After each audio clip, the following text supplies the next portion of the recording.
Okay, we got a 1939 Chevy two-door, and not two-door, it's two doors, okay? Non-suicide doors, but shaved door handles, so they open electronically. Didn't have that back in 1939. Mirrors up there on the top. Got your, probably, somebody, that window obviously was changed out, but it's got, you know what I liked about these older cars, man? You had a flat piece of gas, man. It's not really like a Jeep. You just freaking put a flat piece of glass in there and you can replace it. And it's not going to be so crazy and hard to do. And he's got wipers. He needs them today with all this rain. Running boards are on there. And this thing looks like it's been heavily modified. It's probably got a, it might have a Ford in the rear in it. I don't know. But, you're looking at the rear in this thing, it's narrowed because those deep dish wheels would not fit unless you narrow the axle housing. It's got a complete different interior, and different steering column. It's an automatic, and I'm assuming, pretty much everything back then in 1939 was a manual, so the whole drivetrain is obviously changed out in this thing. So this thing is probably got some serious go power in it. It's lowered. It's lowered and it's got a lot of meat on the back, so I don't know what's in the engine, man, because it's like everything's closed hood because of the rain.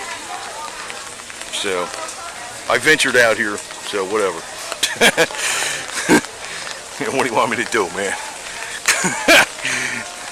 Better not showing up, right? But it's got a pretty damn roomy interior in here too. When you're looking at this thing,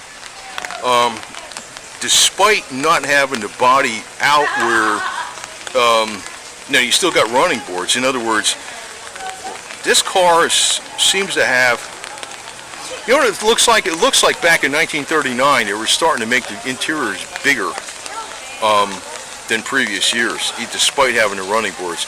And then once they got rid of the running boards, the interiors got much bigger because the whole body just moved outward.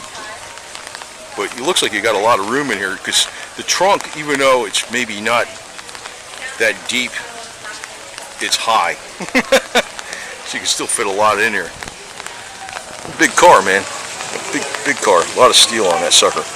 Back then, these cars too, even by the 60s, the sheet metal on the cars was considered like a joke. I mean, 1960s cars would have about 16 gauge steel.